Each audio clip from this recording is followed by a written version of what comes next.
In this video, I would like to teach you how to correctly pronounce some words related to money and finance. These are words that are very common, but so often they are mispronounced. First, I will teach you how to correctly pronounce them, and then I will teach you some common expressions related to these words. And finally, as usual, we will say them in natural sounding sentences so that you can also work on other English sounds and rhythm, intonation, and linking.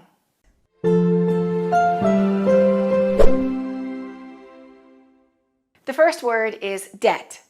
Did you know that the B is silent in the word debt? So don't say debt. We can say I'm in debt or I'm out of debt. If I owe people money, I'm in debt. And after I pay all my debt, I am out of debt. Out of debt. And we have another word that's an adjective that's related to debt, and that's indebted. Repeat after me, indebted. Indebted has two meanings. One meaning is to be in debt. For example, I am indebted to the bank. That means I owe money. But a more common meaning is when someone does you a big favor, when they help you a lot, you can say, I am indebted to you. You feel very thankful. I'm deeply indebted to you for all your help, for all that you've done for me. That's a good word for you to know and to use. The second word is interest. There are two things about this word that make it difficult. The first one is the first E is silent, so we don't say interest, we say interest, only two syllables. And the second thing is when the E is eliminated, now the T and the R are next to each other. And the T and the R together are pronounced tr, tr. For example, we don't say trust, we say trust. Travel, try, introduce, attract. Therefore, the T and the R sound like this, interest, interest. And the percentage that you pay when you borrow money is called the interest rate. It's a compound noun, so we stress the first word, interest rate. And of course, the word interested is also pronounced this way with the T and the R, interested. I'm interested in improving my English. The next word is difficult for three reasons, and the word is withdraw. The first reason it's difficult is because we have the TH and the D next to each other, and we should pronounce both of those sounds. So we have to go like this, withdraw. First, move your tongue on your teeth, and then for the D, behind your teeth, withdraw. And the second reason this word is difficult is because of the AW. In American English, we need to open our mouth and say ah, ah. For example, law, raw, paw, saw. Therefore, withdraw. And the third reason this word is difficult is due to the DR. The DR sound like this, dr, dr. It's not the r, it's not dr, it's dr. For example, drive, drink, dream, drop. And in the middle of the word, address. And the city in Spain, Madrid, Madrid. That's how we say it. And one more word, dehydrated. When your body doesn't have enough water, when you lose too much water, you are dehydrated and you need to drink water. Let's say that word one more time. Withdraw, withdraw. And of course that means to take out money. And the past tense is withdrew. I withdrew money from the bank. And where do you go to withdraw money? Sometimes you go to the bank, but sometimes you go to a machine, right? What is that machine called? That's the next word. In American English, that machine is called the ATM machine, ATM. And let's stress the last letter, because when we have abbreviations, the rule is we stress the last letter the most. For example, MBA, UCLA, FBI. So we say ATM. And ATM stands for Automated Teller Machine. Automated teller machine.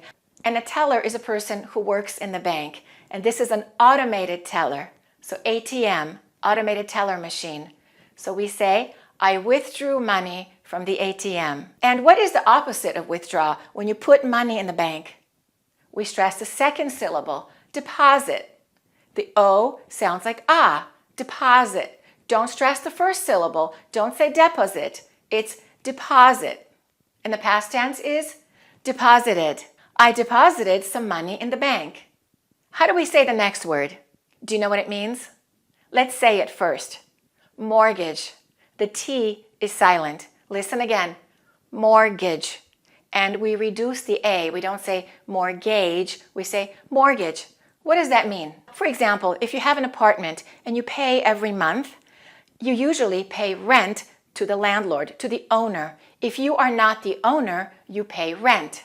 But if you bought the apartment or you bought the house, you pay a mortgage to the bank. If you didn't pay all cash, you have to pay monthly payments to the bank, and that payment is called mortgage. So the payments for an apartment or a house are either called rent or mortgage, depending on if you're renting or if you own it. And now let's say an expression, mortgage interest rate. Many people are buying property because mortgage interest rates are low. Do you ever confuse these two words? A lot of my students do. You probably know the difference in the meaning, but be careful when you're speaking quickly. Don't add the extra N to the first word. One is O and one is own. They're very different. O is the money you need to pay back. I owe you money. I owe money to the bank. Own is something you possess, something you have. I own a car. A common mistake that my students make, they will say, I own you $5 instead of I owe you $5. Be careful about that. And the past tense is owed versus owned. He owed it versus he owned it. And sometimes people use owe for other things. For example, I owe you a favor. I'm very indebted to you. I owe you a favor. And we have an expression, owing to, and that means due to or because of. I was late to the meeting owing to heavy traffic. And our final word is budget. Budget. The D is silent, and make sure the U is pronounced like this. It's not budget, it's budget. And budget can be either a noun or a verb. You can use these expressions. That was so expensive, it was over my budget. Or you can also say it was out of my budget. It means the same thing. It means I can't afford it. I can't pay for it. It costs too much money. And the verb is to budget. And that means to save money for something special that you want. We are budgeting for our next vacation. And the past tense is budgeted. Budgeted. And there's an expression that I like that I think is really funny. The first time I heard it, I was laughing. And that is when you have very expensive taste and you like really expensive things, but you don't make enough money. For example, you'd like to buy a Ferrari or some kind of expensive car, but actually you can only afford a used Honda. The expression is, you have champagne taste on a beer budget. I like that one. Champagne taste on a beer budget. Do you know some people like that? Okay, now let's practice saying these words in natural sounding sentences. Listen to me and repeat. Number 1, I need to withdraw some cash from the ATM. Make sure you stress the M, ATM, and say them as one word. Let's say that again. I need to withdraw some cash from the ATM. Number 2, I still owe $2,000 on my car loan. And car loan is a compound noun, so we stress the word car loan. I still owe $2,000 on my car loan. Number 3, I owe you an apology. Make sure you connect the N with the A, an apology. And the first O is pronounced as ah. I owe you an apology. Number 4, the bank owns our house until we pay off the mortgage.